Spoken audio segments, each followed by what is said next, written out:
Hello, this is from our own correspondent office at Broadcasting House in London. You've downloaded the latest edition of the programme we've made for BBC Radio 4, and it's introduced today by Alan Little. Today, Egypt at the crossroads, dictatorship or democracy, secular or religious.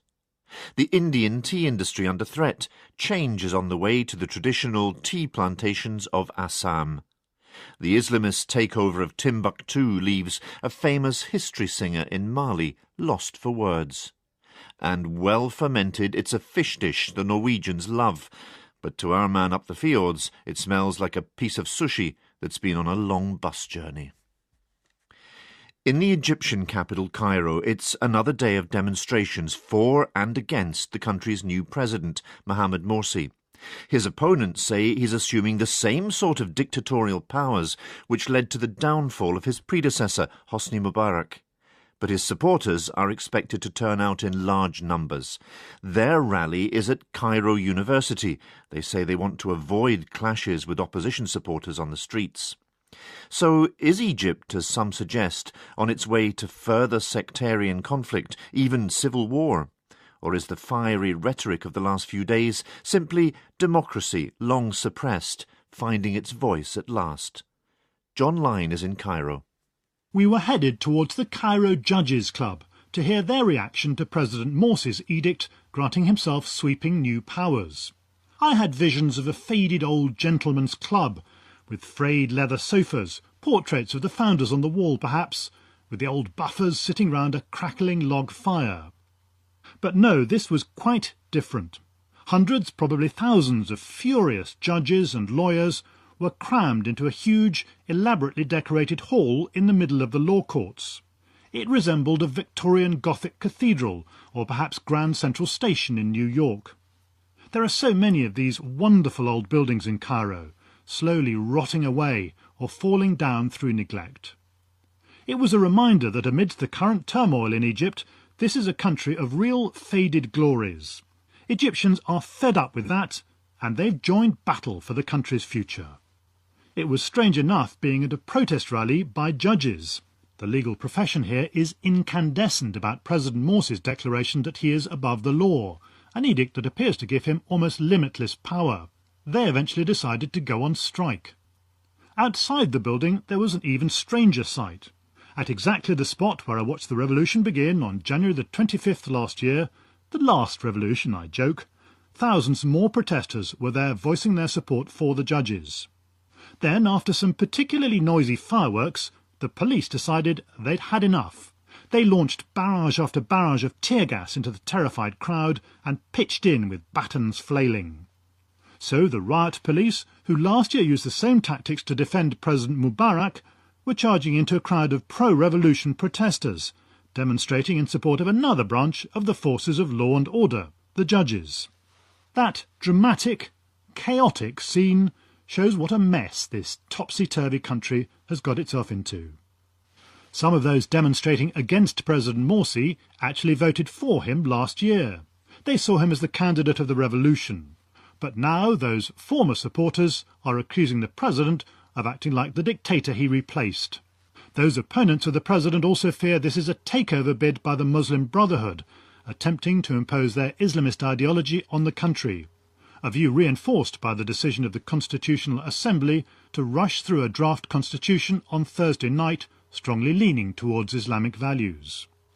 President Morsi's current supporters, meanwhile, rail against the remnants of the old regime, spitting out the description of them as fulul, a word that means something like the dregs. These fulul are accused of trying to sabotage the transition to democracy. It is true that most of the legal establishment was appointed during Hosni Mubarak's time, if not directly by the president. The courts have already dissolved the People's Assembly, the lower house of Parliament, and the Constitutional Assembly, both on slightly uncertain legal grounds. Those same judges fighting so ferociously now for their independence never seemed to be quite so outspoken when they came under pressure from former President Mubarak. And what's become so poisonous about this current dispute is the way Egypt has divided into camps, almost literally.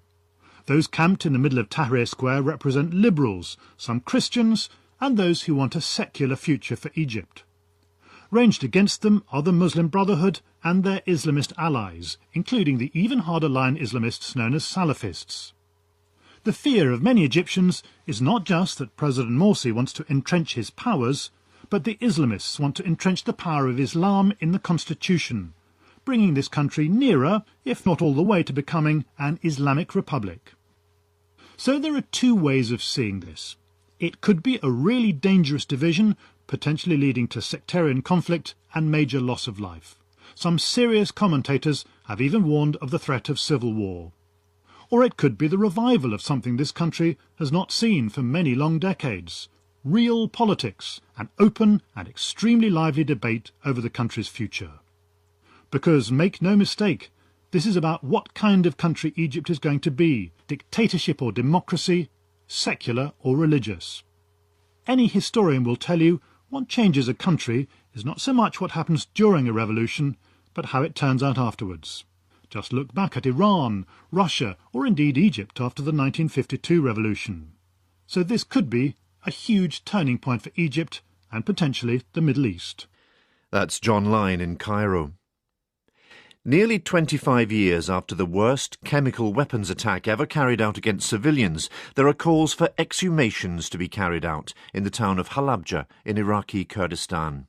It's thought at least 5,000 people died after Saddam Hussein's forces dropped a cocktail of nerve and chemical agents on the town. Now there's talk of opening the mass graves where many of the victims are buried, both to identify those who died and to establish who supplied the mix of chemicals used in the attack. Ed Butler has been in Kurdistan meeting some of the survivors. Cemeteries may take on all kinds of shapes and styles, but somehow visiting Halabja's biggest burial ground feels unique. An open path winds up a hill, dusty headstones on each side. All commemorate, in their own way, the enormous mass grave that lies beneath our feet. They recall families, in some cases an entire streetful of the dead, men, women and children gassed together on a single day in 1988. Aris Abid Akram comes here every week. He remembers the Iraqi planes flying overhead, the sweet stench of the gas, and then being overwhelmed by it and passing out. It took 2 days for him to recover sufficiently to make his way back home, and then he discovered the terrible truth. Brothers, sisters, parents, grandparents, cousins, aunts and uncles, all lying dead in the family basement. Despite his own injuries, he somehow managed, with the help of a local truck driver, to bring them all here. It was little more than a field full of bomb craters at the time, and here he buried them, all 24 of his dead relatives, with his own hands. God helped me to do it, he says simply. You would have done the same in my place. The attack is thought to have been an act of punishment by Saddam Hussein. It was the tail end of the Iran-Iraq war, and some Kurds had been seen to celebrate a recent Iranian advance. So, after 2 days of conventional bombing, the Iraqi Air Force moved in with a cocktail of nerve agents like sarin, tabun and VX, and they also dropped mustard gas, the slowest killer of them all, which still pollutes the very ground on which we stand. Pointing to the family headstone, Aras sheds a tear and then quietly wipes it away. There's still pain, he says. It never stops. It's a common refrain among the survivors in Halabja. Many still carry chronic injuries to the lungs and the eyes. Many more have children with birth defects. Rates of cancer are high. But it's the emotional wounds that remain the deepest. At the local high school, teenage girls too young to have witnessed the attack themselves listen obediently as the teacher gives a modern history class. But this isn't like any class I've seen. One by one, the girls stand up when it's their turn to speak, and one by one, each of them starts to cry as they share stories of broken families and lost kin. And then the teacher himself breaks down. It seems that he, too, is a survivor, although the very meaning of that term seems somehow different in this town. History is alive here. History is shared. Aras shakes our hands as we prepare to leave the cemetery and says that he's glad we've come.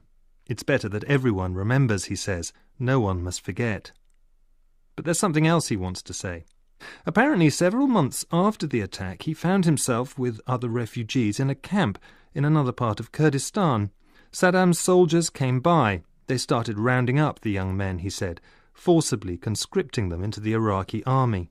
Remarkably, Aras found himself posted as a guard in Fallujah, supervising one of Saddam's biggest and most lethal chemical weapons facilities there. The awful irony of this situation took me aback. "How on earth could you stand it?" I asked him. "Well, I had no choice," he tells me. "I had to do what I was told, or I would have been killed. All the same, as I saw them making up those bombs, all I could think was, who's next? Who else will they use this on?" It's nearly a quarter of a century since Halabja was attacked, and Saddam and his henchman Chemical Ali are both dead, their convictions by a tribunal and their executions based significantly on what happened here. But the Kurdish regional government wants action against the manufacturers of the lethal chemicals as well. A number of companies, most of them Russian and German, it's thought, have been implicated, and to identify the culprits for sure, the Kurds say the mass graves of the victims will have to be reopened and tests conducted. For some survivors, like Aras, it's a troubling prospect. The graves are polluted, the graves are dangerous, he says, and personally, I'd rather die than have the bodies of my family disturbed. But others take a different view. Some don't even know where their relatives are buried, whether they might even somehow miraculously have escaped, fled abroad, survived. That uncertainty is, for many, a torment, and for them the opening of the graves may be the only way to move forward. It will take 100 years for us to come to terms with what happened here, one woman tells me. But if the world finally recognizes these crimes, if those responsible pay for what they helped to create, then at least that will begin to bring us some peace. This is a permanent scar in our hearts. And you can hear the documentary Ed Butler's been producing in Halabja on Monday evening here on Radio 4. Now, Mali used to be regarded as an oasis of calm in a troubled West African neighbourhood. Tourists wondered at the treasure trove which Timbuktu used to be, until Islamist militants seized control there 6 months ago.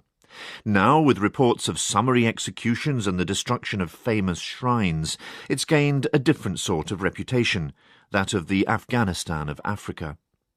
When our correspondent Celeste Hicks was based there 5 years ago, the place was something of an international hub for musicians. She's been back trying to find out what Mali's famous singers make of developments in their country. It's a typical sultry night in Bamako. Cicadas tweet against the rumble of distant traffic. A few stragglers from tonight's concert are propped up against the bar, sipping Castel beer as the lights come on. It's well after midnight when Nawa Dumbia's manager sneaks me in through the stage door. The sight of one of Mali's most famous griots or praise singers takes me by surprise. In the harsh dressing room light, I realise she's a lot older than she seemed in the concert. I can see heavy lines of penciled eyebrows and makeup, and she's taken off her wig to reveal short, greying plaits. I say hello, but she doesn't hear me. She's just gazing into the mirror in front of her, which is missing a few bulbs. She's rubbing together 1 or 2 banknotes, gifts from fans, in her hands, her lips moving almost imperceptibly. "Hello, Nawa," I say again, louder. "I'm from the BBC. I'd like to do an interview with you about Malian musicians' response to the crisis." She lifts her head briefly in a glimmer of acknowledgement. "Tomorrow, come to my house," and then back to her reverie. Nawa's house is deep in the suburbs, and as my taxi weaves its way through rubbish and mud, children run alongside, squealing in delight and indicating the way. "Are you going to see Nawa Dumbia?" asks the driver in amazement. Nawa's interview is, to put it bluntly, a challenge. Yes, she's upset about the coup. Of course she wants peace. But her answers are curt.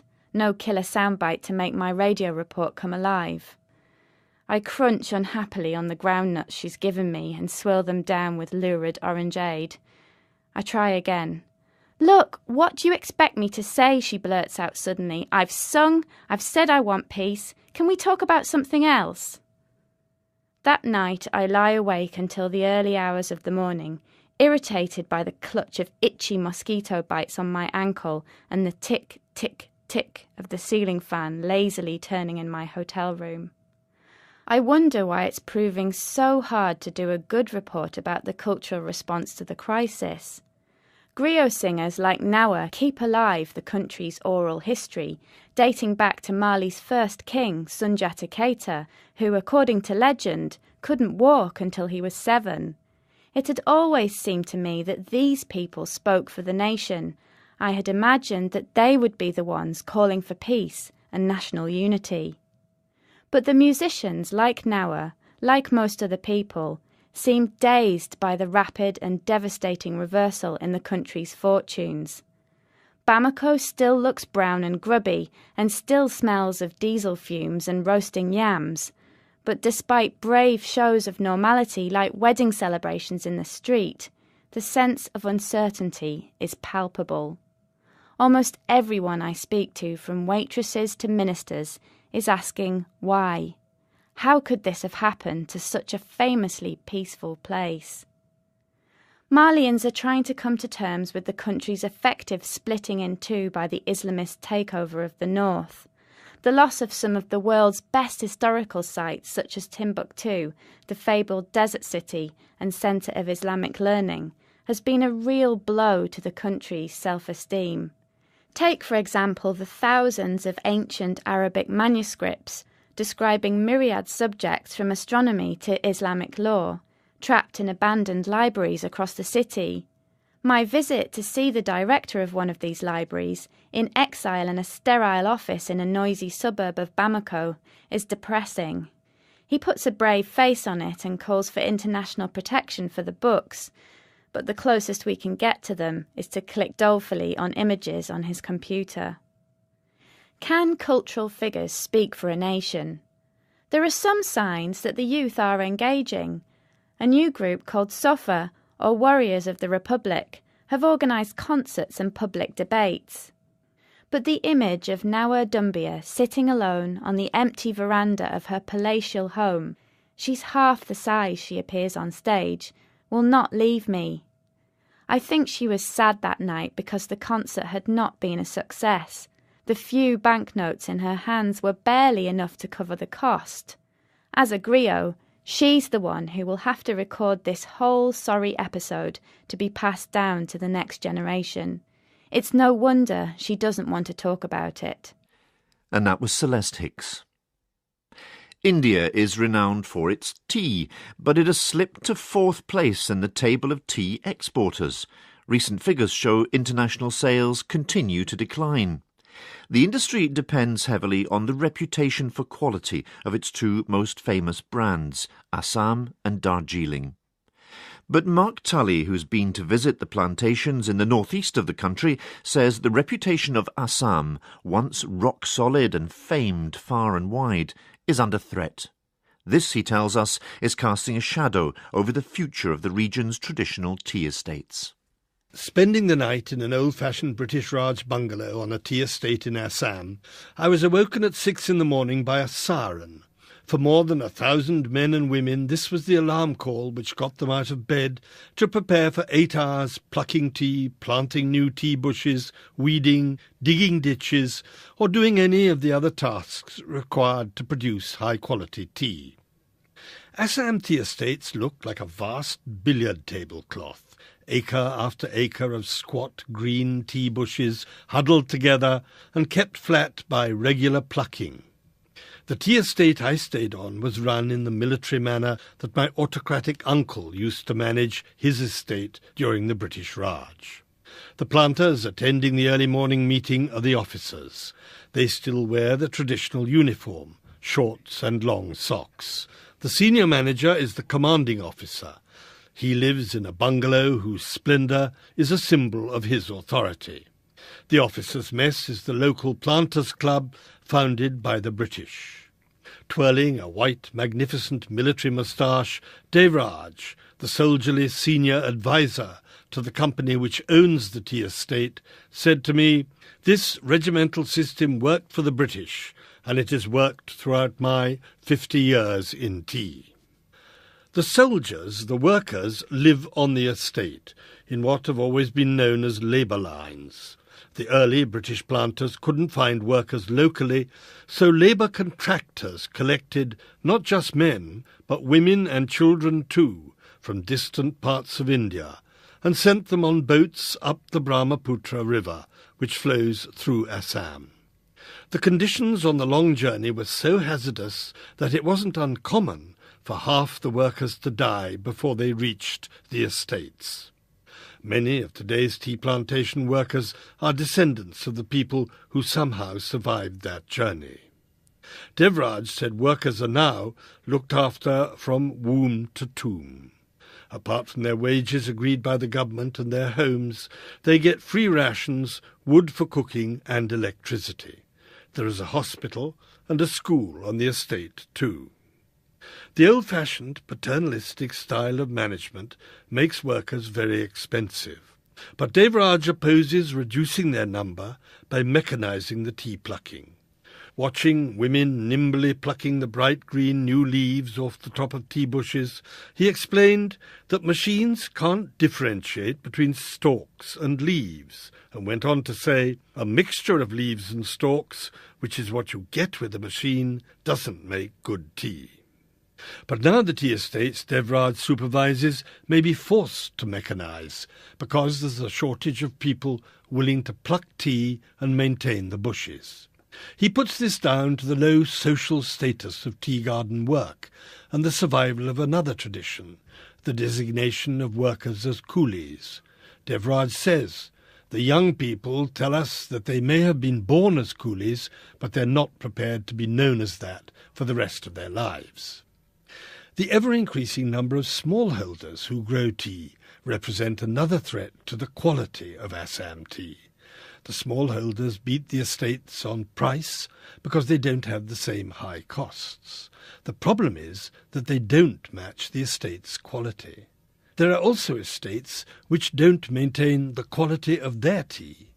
Devraj insists that no bush on an estate he supervises should be above 40 years old, because after that the quantity and quality of the leaf declines.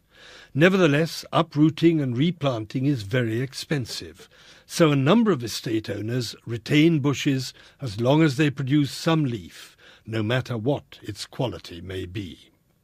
Poor quality tea undermines the Assam brand, and it's only because of the brand's reputation for quality that the tea competes with the leaf produced in Kenya and Vietnam, where costs are much lower. So, protecting the brand is vital for Indian tea exports, which have fallen by 12% over the last 5 years.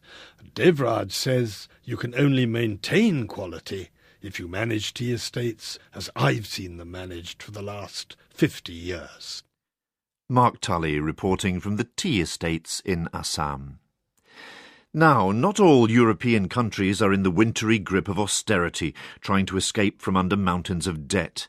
No, there is a place not so far away where spending continues, unemployment is almost non-existent, and where the future looks bright. Norway's 5 million people enjoy one of the highest standards of living, not just in Europe, but in the world. So what's the secret of its success? Might it be something to do with diet? Kieran Cook's been up into the mountains north of the capital, Oslo, to investigate. Take a selection of overripe cheeses. Place them in the midst of a pile of dirty, wet soccer kit. Leave for a week. Now you have the nasal-numbing smell of rakfisk, one of the great Norwegian delicacies. I'm in the small town of Fagernes, about 3 hours from Oslo. The snow, spectacular scenery, and that odour, ever-present, hangs in the air. Rakfisk is trout sprinkled with salt and fermented in water for, depending on how smelly you like your fish, up to a year.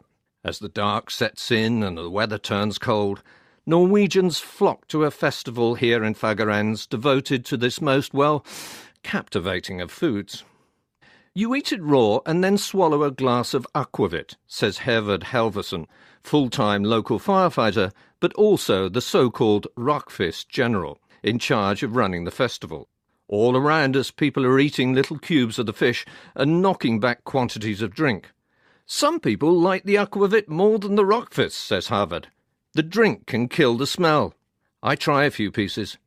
If you can avoid passing it under your nose, it's not bad, not unlike a slice of sushi that has been on rather a long bus journey. Rockfisk is a product of very different poverty-stricken times in Norway, when, pre-refrigeration, fish was soaked in airtight barrels of water and salt in autumn and then, in the depths of winter, and well and truly fermented, taken out and, no doubt with the senses knocked out by alcohol, eaten. Only a generation ago, thousands of Norwegians were forced to leave their country in search of work, emigrating mainly to the US. Now the population is expanding fast. More than 13% are immigrants, attracted by plentiful jobs, high wages, and a comprehensive care system. People from Sweden, the old rival and not so long ago far richer than Norway, stream in to work. Rockfisk is seen as signifying something important, a vital, if rather smelly, part of Norway's past. It's among the more expensive dishes you can buy. But then everything in Norway is expensive. A small glass of beer or a sandwich knocks you back £9 each. The growth since the early 1970s of one of the world's biggest oil and gas industries lies behind much of Norway's present-day wealth. But oil isn't the only reason we are doing so well, says Anna, handing round trays of maturing rockfisk, and with her long blonde hair and startling blue eyes, the image of Nordic well-being. We are prudent people. Her English, like that of most people here, is flawless. We are not very showy. We don't like ostentation. Norway has handled its oil wealth very carefully. All but a small percentage of money from the industry is invested in a special fund for the benefit of future generations. When everyone else was throwing around money they didn't have in the years leading up to the global financial crash, Norway kept its purse strings tightly bound. As long as we can ski in winter and go hiking in summer, we are happy, said Anna. And eat rockfisk, she adds with a carefree laugh. I stand in the snow and queue for something to eat. I've had enough of rockfisk. Now, an elk burger is certainly something different, and rather succulent to the taste. But in the evening, it's more of that smelly fish. The hotel I'm staying in is one of a number of venues hosting a rockfisk dinner, where guests vote on the best, or perhaps the most nasally challenging, fish. There's a live TV link-up to a compere in a bow tie, surrounded by plates of rockfisk. It's like the Eurovision Song Contest. What score do you have for the best fish up there in the mountains, Tor Jørgen? Here are our points, Harvard. There is clapping, laughter. A man falls off his chair, perhaps overcome with aquavit. Or maybe it's the fumes from all that fish. Kieran Cook in Norway. Time for us to go, and I think we might just pass on the fish dish this lunchtime. Kate's back next Saturday. Do join us all then. Goodbye. New powers. I had visions of a faded old gentleman's club, with frayed leather sofas, portraits of the founders on the wall perhaps, with the old buffers sitting round a crackling log fire. But no, this was quite different. Hundreds, probably thousands of furious judges and lawyers were crammed into a huge, elaborately decorated hall in the middle of the law courts. It resembled a Victorian Gothic cathedral, or perhaps Grand Central Station in New York. There are so many of these wonderful old buildings in Cairo, slowly rotting away or falling down through neglect. It was a reminder that amidst the current turmoil in Egypt, this is a country of real faded glories. Egyptians are fed up with that, and they've... Hello, this is from our own correspondent office at Broadcasting House in London. You've downloaded the latest edition of the programme we've made for BBC Radio 4, and it's introduced today by Alan Little. Today, Egypt at the crossroads, dictatorship or democracy, secular or religious. The Indian tea industry under threat, change is on the way to the traditional tea plantations of Assam. The Islamist takeover of Timbuktu leaves a famous history singer in Mali lost for words.